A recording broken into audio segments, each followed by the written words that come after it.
ॐ भूर्भुवः स्वः तत्सवितुर्वरेण्यं भर्गो देवस्य धीमहि धियो यो नः प्रचोदयात्। ओम शांति शांति शांति।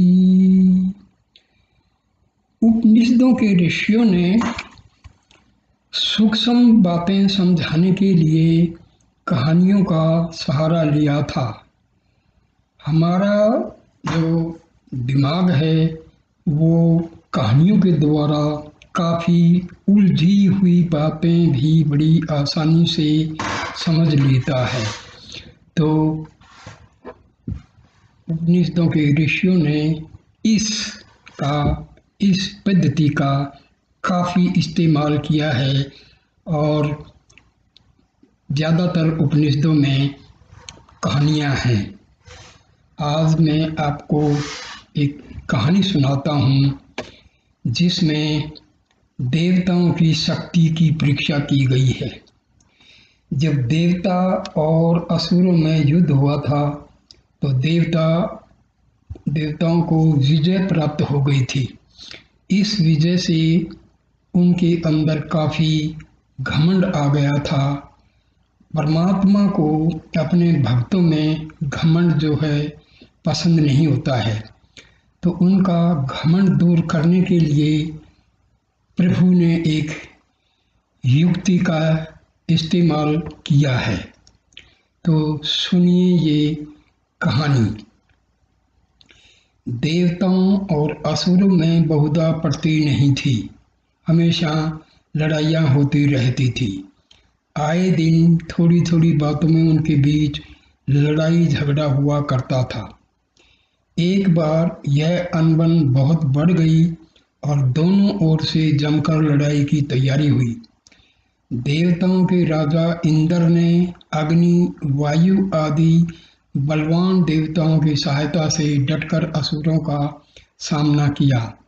संयोग की बात, असुर सब के सब मारे गए। जो थोड़े बहुत बचे भी वे देश छोड़कर भाग गए। इस लड़ाई से देवताओं की धाक जम गई। चारों ओर उनकी वीरता की प्रशंसा होने लगी। यूं तो सभी देवताओं ने प्राण होम कर इस लड़ाई में वीरता दिखाई थी, परंतु अग्नि और वायु का तो इसमें बहुत बड़ा हाथ था। जो काम करता है वह नाम भी चाहता है। नाम का ही ऐसा लोभ होता है कि लोग प्राणों की कोई चिंता न करके बड़े से बड़े काम कर डालते हैं। देवताओं को भी यश खूब मिला। सारे जगत में उनकी बड़ी प्रशंसा होने लगी और ईश्वर को छोड़कर सब लोग देवताओं की ही पूजा करने लगे। इस मान प्रतिष्ठा को पाकर देवताओं को बड़ा घमंड हो आया। वह सोचने लगे कि अब संसार में हम लोगों से बढ़कर दूसरा कोई नहीं है। ईश्वर की पूजा में पहले वह बहुत मन लगाते थे, पर जब यह देखा कि सारी दुनिया हमारी पूजा करती है तो हमें किसी की पूजा करने से क्या लाभ है। इस विजय गर्व में उन्मत्त होकर वह इतने पथ भ्रष्ट हो गए कि स्वयं अपने ही मुंह से अपनी अपनी प्रशंसा करने लगे। पहले जहाँ वह सृष्टि के कण कण में परमात्मा का दर्शन पाते थे, वहाँ अभिमान के कारण दिखाऊ पूजा पाठ करने पर भी उन्हें हृदय में परम ज्योति का दर्शन दुर्लभ बन गया। ईश्वर की सर्वशक्तिमान सत्ता का विश्वास उनके हृदय से एकदम हट गया। वह स्वयं एकदम से असुर बन बैठे। भगवान को अपने भक्तों की सदा सुध बनी रहती है। जैसे पिता अपने प्यारे पुत्र का अकल्याण कभी नहीं देख सकता, उसी तरह भगवान के मन में भी देवताओं की इस गर्व भावना से बड़ी चिंता हुई। उन्होंने सोचा कि ये सचमुच बेहोश हो गए हैं। अभिमान के नशे में यह कुछ भी नहीं बूझ रहे हैं कि वास्तव में हमारा क्या हो रहा है। अगर इन्हें समय रहते ही सचेत नहीं किया जाता तो इतने दिनों तक हमारी सेवा करने का इन्हें क्या फल मिलेगा। यदि मैं इस समय इनकी इस करतूत को सह लेता हूँ तो इसका फल यही होगा कि यह सब भी असुरों की तरह नष्ट हो जाएंगे और फिर सारी दुनिया नरक बन जाएगी। विजय प्राप्त करके इतना घमंड इनमें जो आ गया है, सो निश्चय ही सबका विनाश करके छोड़ेगा। जो बड़े होते हैं वे इस तरह विजय पाकर पागल नहीं बन जाते, बल्कि उनमें और भी नम्रता आ जाती है। फल लगने पर पेड़ की डाली और भी नीचे की ओर झुक जाती है। इस तरह का विचार करके भगवान ने देवताओं का घमंड दूर करने का एक अच्छा उपाय निकाला। सवेरे का सुहावना समय था। अमरावतीपुरी के नंदन वन में इंद्र का दरबार लगा था। सब देवता मारे घमंड के अपनी अपनी डींगें हाँकते हुए एक दूसरे से झगड़ रहे थे कि बीच आसमान से एक परम तेजस्वी यक्ष पुरुष नीचे धरती की ओर उतरता हुआ दिखाई पड़ा। उस समय 10 दिशाओं में चकाचौंध मच गई। देवताओं की चमकदार आंखें मूंदने सी लगी। यहाँ तक कि अग्नि भी, जो अपने तेज को बहुत सजा बजा कर बैठे हुए थे, उस परम तेज से मलिन बन गए। देवताओं की हंसी एकदम बंद हो गई। सबकी अधखुली आंखें सामने दिखाई पड़ने वाले उस परम तेजस्वी यक्ष पुरुष की ओर लग गई। उसके परम तेज से सबका चेहरा फीका पड़ने लगा। थोड़ी देर तक सभी चुप बनी रहे और इस तरह देखते ही देखते देवराज इंद्र की सारी सभा में एकदम सन्नाटा छा गया। आखिरकार सब देवताओं ने उस परम तेजस्वी यक्ष पुरुष के भेद को जानने के लिए अग्नि से बड़ी विनती की, क्योंकि वही सबसे अधिक तेजस्वी थे भी। पिछले महायुद्ध में उनकी वीरता की धाक सब देवताओं पर जम चुकी थी। थोड़ी देर तक अग्नि इधर उधर की टाल मटोल करते रहे, लेकिन जब देवराज इंद्र ने उन्हें बड़ी खरी बातें सुनाई तो मजबूर होकर उन्हें वहां से पता लगाने के लिए उठना ही पड़ा।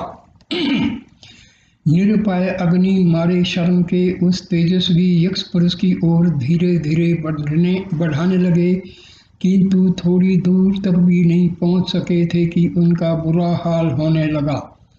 आंखें एकदम बंद सी हो गई।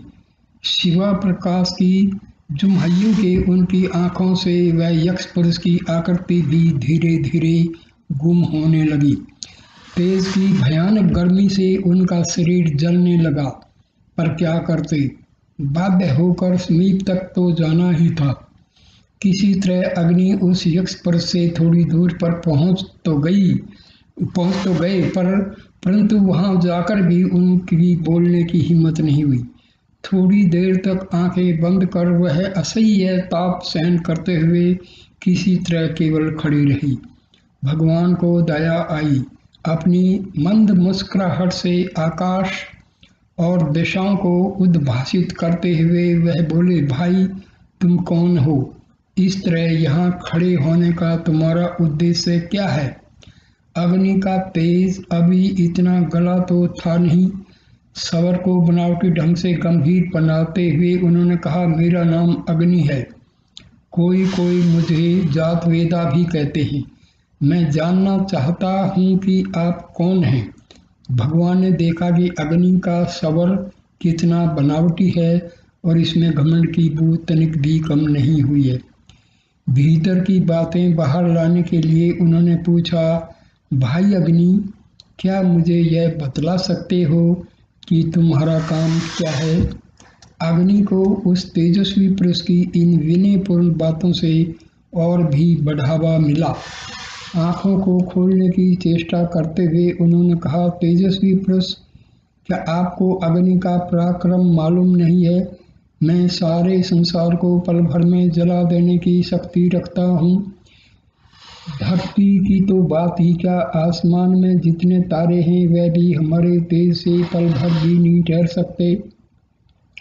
भगवान ने देखा कि अग्नि का दिमाग अभी ठीक नहीं हुआ है। धरातल से एक तिनका उठाकर उन्होंने अग्नि की ओर फेंकते हुए कहा, अग्निदेव, मैं सचमुच नहीं जानता कि तुम किस तरह किस वस्तु को जला सकते हो। इसलिए तुम इस तिनके को जलाकर मुझे तनिक अपना पराक्रम तो दिखलाओ।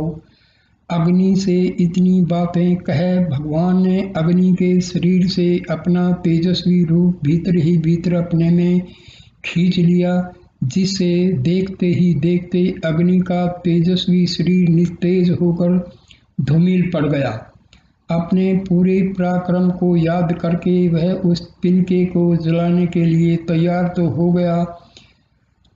गए, किंतु भीतर से उनकी हिम्मत टूट चुकी थी। वह तिनका जो अग्नि की एक गर्म उषांश से राख बन सकता था, अभी उसी तरह अग्नि के सामने मानो उनका मजाक सा करता हुआ पड़ा था। अग्नि की सारी मानसिक चेष्टा निष्फल हो गई, परंतु तिनके का एक छोर भी नहीं मुरमुराया। देर होती गई, पर तिनका ज्यों का त्यों बना ही रह गया। उधर उस तेजस्वी यक्ष पुरुष का तेज अधिक भयानक हो गया और निस्तत्व अग्नि का शरीर झुलसने लगा। फिर तो वह चुपचाप पीछे खिसक कर किसी तरह देवताओं के समीप वापस आ गई। उनकी आंखें नीचे की ओर धंस गई थी और चेहरे का पहले वाला तेज जाने कहाँ गायब हो चुका था। इंद्र समेत देवताओं ने देखा, अग्नि एकदम मृतक के समान निर्जीव होकर उनके बीच में खड़े हैं, न बुलाने पर बोलते हैं और न कुछ खुद ही कहना चाहते हैं। उनकी सारी तेजस्विता नष्ट हो चुकी है, आंखें नीचे धंस गई हैं और तेजस्वी मुखमंडल पोपला और पीला पड़ गया है। देवराज ने अग्नि को अधिक परेशान करना ठीक नहीं समझा। सांत्वना भरी वाणी में स्नेह प्रकट करते हुए कहा, भाई अग्नि, कुछ बताओ तो सही, इसमें शर्म की क्या बात है। थोड़ी देर बाद बहुत सकुचाते हुए अग्नि को सिर नीचा करके बोलना ही पड़ा, देवराज, बहुत कोशिश करके भी मैं उस तेजस्वी पुरुष का कुछ पता लगा नहीं सका। वह असुरों से भी भयानक है, मेरी सामर्थ्य नहीं है कि उसका पता लगा सकूं। देव सभा में अग्नि की इन निराशा भरी बातों से गहरा आतंक छा गया। सब चुप हो गई। थोड़ी देर तक चुप रहने के बाद इंद्र ने वायु की ओर ताका। उस समय उनका भी बुरा हाल हो रहा था, क्योंकि कुछ देर पहले अग्नि के बाद अपनी वीरता की लंबी डींग हाँकने में वह भी सबसे आगे थी। इंद्र की आंखों को अपनी ओर लगी देखकर वह दूसरी ओर ताकने लगे, पर राजा को इससे क्या, उसे तो काम देना आता ही है।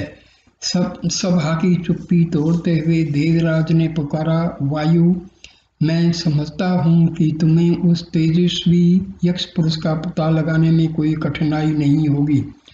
तुम इस चराचर संसार के सभी जीवों में सबसे बढ़कर बलवान हो। तुम्हारे बिना कोई एक पल भी नहीं जी सकता।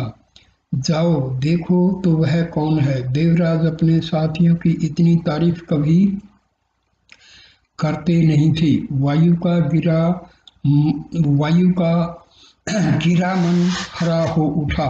वह जाने को तैयार होकर आगे बढ़े, पर थोड़ी ही दूर जाने के बाद उस तेजस्वी पुरुष के तेज पुंज की ओर ताकना भी वायु के लिए बड़ा कठिन हो गया। किसी तरह कुछ दूर समीप चलकर वह भी खड़े हो गए, पर पूछने की हिम्मत उनमें भी शेष नहीं रह गई। दीन दशा में वायु को थोड़ी देर तक खड़ा रहने के बाद उस तेजस्वी पुरुष ने पूछा, भाई तुम कौन हो? यहाँ आने का तुम्हारा उद्देश्य क्या है? वायु को कुछ ढाढ़स हुआ।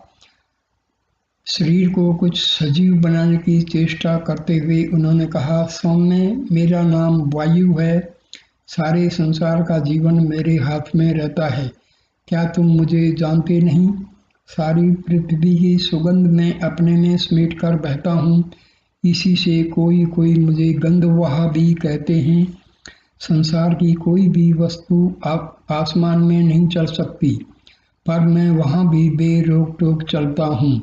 इसी से मातृस्वा नाम भी मेरा सब जानते हैं। इस तरह मेरे अनेक नाम हैं, क्या आज तक तुमने मेरा एक नाम भी नहीं सुना है? मुस्कुराते हुए तेजस्वी पुरुष ने वायु के बनावटी चेहरे पर एक नजर डाली। वायु का रहा सा धीरज भी जाता रहा।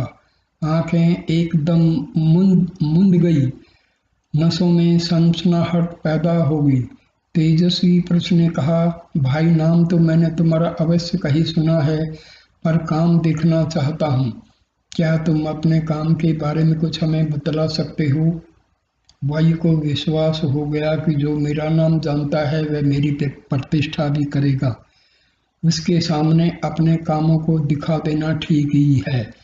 बलपूर्वक सवर को कुछ गंभीर बनाते हुए उन्होंने कहा, मैं इस सारे ब्रह्मांड को हिला सकता हूँ, आसमान के तारों और ग्रहों को गिरा सकता हूँ। इन पहाड़ों अथवा पेड़ों की क्या शक्ति है जो मेरे सामने थोड़ी देर भी टिक सके? यह सुनकर भगवान ने घमंडी वायु के शरीर को निस्तेज करते हुए अपना सारा तेज पल भर में खींच लिया, जिससे वह गिरते गिरते बचे। किंतु एक बार डेंग हाँक कर भागना भी सरल नहीं था। वह तिनका अभी उसी जगह पड़ा था। भगवान ने कहा, भाई यह जो तिनका तुम्हारे सामने पड़ा हुआ है उसे उड़ाकर दूर तो कर दो, क्योंकि तभी मुझे तुम्हारी शक्ति पर कुछ विश्वास होगा। वायु ने अपनी सारी शक्ति लगा दी, पर तिनका ज्यों का त्यों पड़ा रहा। उस समय वह हिमालय से बढ़कर भारी बन गया। उड़ना तो दूर, उसमें कंपन भी नहीं हुआ। निश्चेष्ट वायु बड़ी देर तक बल आजमाते रहे, पर सब बेकार रहा। आखिरकार सिर नीचा करके चुपके से वह भी पीछे चले आए और किसी तरह चुपचाप आकर देव सभा के एक कोने में छिप से गए। देवराज इंद्र ने वायु का उदास चेहरा देखकर सब कुछ ताड़ लिया। सारी देव सभा मूर्तियों की तरह निश्चेष्ट होकर बैठी रही। थोड़ी देर तक चुप रहने के बाद देवराज ने पूछा, भाई वायु, वहाँ का कुछ हाल तो बताओ। इस तरह शर्माने की जरूरत नहीं है। मैं जानता हूँ कि अपनी शक्ति भर तुमने प्रयत्न किया होगा। वायु ने विनत स्वर में कहा, देवराज, वह अद्भुत तेजस्वी यक्ष पुरुष पता नहीं कौन है। मैं उसका कुछ भी भेद नहीं जान सका। वायु की निराश बातें सुन देवताओं के होश गुम हो गए। चीरो तो खून नहीं, जिस वायु और अग्नि के बल का उन्हें घमंड था, जब उनका ही यह हाल हुआ तो पता नहीं अब कौन सी नई विपदा आने वाली है। सभी बड़े सोच में पड़ गए। देवताओं के गुरु बृहस्पति परम बुद्धिमान और भविष्यदर्शी थे। अग्नि और वायु की गर्व भरी बातें जरा भी नहीं सुहाती थी, इसलिए उन लोगों की इस अप्रतिष्ठा से उन्हें तिनक भी अफसोस नहीं हुआ। अपने ऊंचे आसन से उन्होंने एक बार सबकी ओर दृष्टि फिरते हुए इंद्र से कहा, देवराज, उस तेजस्वी पुरुष का पता आपको छोड़कर किसी दूसरे से नहीं लगेगा। कृपा कर आप ही जाकर उसका पता लगाइए और सबको निश्चिंत कीजिए। इंद्र विवश थे। लाचार होकर उन्हें स्वयं उस तेजस्वी पुरुष के पास जाना पड़ा। इधर देवता लोग मन ही मन बहुत दिनों बाद आज इस नई विपदा में पड़कर भगवान का ध्यान करने लगे थे। किसी तरह उस तेजस्वी यक्ष पुरुष के पास जब देवराज इंद्र पहुंच गए तो उन्होंने देखा कि वह तेज संपूर्ण आकाश और पृथ्वी को एक बारगी चकाचौंध करते हुए पता नहीं कहाँ गायब हो गया, परंतु उनकी आंखों में अब भी लाल, पीला, नीला, हरा प्रतिबिंब दिखाई पड़ रहा था। थोड़ी देर तक खड़े रहने के बाद जब उनकी आंखें कुछ ठीक हुई तो देखने पर वहां ऐसी कोई वस्तु विद्यमान नहीं थी। बेचारे देवराज बड़े विस्मय में पड़ गए।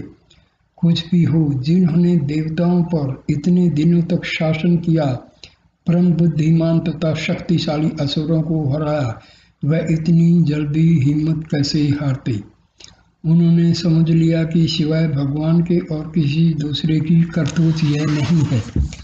बस देवराज वहीं समाधि में बैठकर ध्यान करने लगे। बड़ी देर तक ध्यान करते रहने के बाद उन्हें आसमान से फिर उसी तरह का तेज पुंज नीचे उतरता हुआ दिखाई पड़ा, पर इस बार वह तेज पुंज पुरुष रूप में नहीं था। अपनी एक सहस्त्र आंखों से ध्यानपूर्वक देखने पर इंद्र को पता लगा कि उसके सारे शरीर पर एक सोने के आभूषणों की शोभा विराजमान है। शरीर की कांति भी एकदम सोने की तरह दमक रही है। उन्हें हेमवती हिमवान पुत्री पार्वती का ध्यान आया और सचमुच वह वहीं थी। समीप आकर वह गंभीर मुद्रा में इंद्र की ओर देखते हुए खड़ी हो गई। देवराज इंद्र भी सहम कर समाधि से उठ खड़े हुए और सादर झुककर उन्होंने प्रणाम किया। थोड़ी देर तक खड़े रहने के बाद इंद्र ने विनय भरे स्वर में पूछा, आप सारे संसार की जननी हैं, भगवान शंकर की आधार स्वरूप हैं। आपसे इस चराचर संसार में कोई भी वस्तु अज्ञात नहीं है। अभी थोड़ी ही देर हुई, यहीं पर एक परम तेजस्वी यक्ष पुरुष दिखाई पड़ा था। मैंने अग्नि और वायु को उसके भेद जानने के लिए भेजा, पर वह निराश लौट गए, कुछ भी नहीं जान सके कि वह तेजस्वी पुरुष कौन था। अंत में निरुपाय होकर मुझे स्वयं आना पड़ा, मगर समीप आते आते वह जाने कहाँ विलीन हो गया। हे देवी, आप उस तेजस्वी पुरुष को अवश्य जानती होंगी, कृपया उसका भेद बतलाकर मेरे मन का विस्मय दूर कीजिए। जगदम्बा को अपने पुत्र पर दया क्यों न आती। अपने मुख चंद्र के हास्य रूप से अमृत से इंद्र के मुरझाए हुए चेहरे को सींचती हुए बोली, वत्स, वह तेजस्वी यक्ष पुरुष कोई साधारण पुरुष नहीं था, वह साक्षात ब्रह्म था, जिसका भेद अग्नि और वायु क्या बता सकेंगे। सारे संसार में ऐसा कोई नहीं है जो उसका भेद जान सके। वही सबका उपकार करता है, सबका विनाश भी करता है। अच्छे काम करने वालों का वही साथी है और बुरे काम करने वालों का वही शत्रु है। उसने तुम्हारी ओर से असुरों का विनाश किया है। तुम सब तो एक दिखावटी बहाने थे। उसकी इच्छा के बिना कोई चींटी की टांग भी नहीं टेढ़ी कर सकता।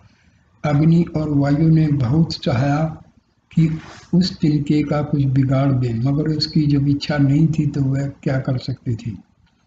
उसी ब्रह्म की महिमा से ही तुम्हारे शत्रु असुरों का विनाश हुआ, क्योंकि वे हमेशा बुरे कामों में लगे रहते थे। मगर तुम लोग ने यह समझ लिया कि असुरों का विनाश हम सबों ने किया है, और यही समझकर तुम सब में घोर अभिमान भी छाया हुआ है। उस अभिमान को छोड़ दो, वही सब पापों की जड़ है। भगवान पाप से बड़ी घृणा करता है। वह किसी पाप करने वाले से घृणा नहीं करता, बल्कि उसके अवगुणों से करता है। अब अवगुणों को छोड़ देने पर पापी भी उसका भक्त बन जाता है। थोड़ी देर में यही समझ लो कि इस संसार में वही सबसे बड़ा दयालु और सबसे बड़ा शक्तिशाली है। अपने अभिमान को छोड़ देने पर तुम सब पहले की तरह फिर उसके प्रिय पात्र बन जाओगे। भगवती पार्वती की इन सीधी सादी बातों ने देवराज इंद्र पर अपना अनुपम प्रभाव डाल दिया। उनकी अभिमान से काली आत्मा इस उपदेश रूपी अमृत से धुलकर चमक उठी। आंखों से कृतज्ञता के आंसू निकल पड़े और फिर दिल की सारी जलन बाहर हो गई। माता के चरणों पर गिरकर उन्होंने उसके वरदायी हाथों का कोमल और सुखदायी स्पर्श अनुभव किया। आखिरकार चिरकाल तक सुखी होने का पवित्र आशीर्वाद पाकर देवराज इंद्र अपनी सभा की ओर वापस लौटे और जगदम्बा पार्वती भी आशीर्वाद देकर वहीं ध्यान हो गई। इधर देवसभा उत्सव आंखों से कल से इंद्र देव की राह देख रही थी। इंद्र के पहुंचते ही सब देवता उठकर खड़े हो गए। उस समय उन्होंने देखा कि सहज प्रसन्नता और भीतरी शांति से इंद्र का तेज कई गुना अधिक हो गया था। ब्रह्म के निर्मल प्रकाश में उन्हें संसार के सब तत्व स्पष्ट हो रहे थे। कोई गांठ उनके हृदय के कोने में नहीं रह गई थी और न कोई आशंका की सिहरन ही थी। इशारे से सब देवताओं को अपने अपने आसन पर बैठने का आदेश देकर वह अपने रत्न जटित सिंहासन पर जाकर बैठ गई और सब देवताओं के बीच में सर्वप्रथम वहीं पर ब्रह्म का उपदेश किया।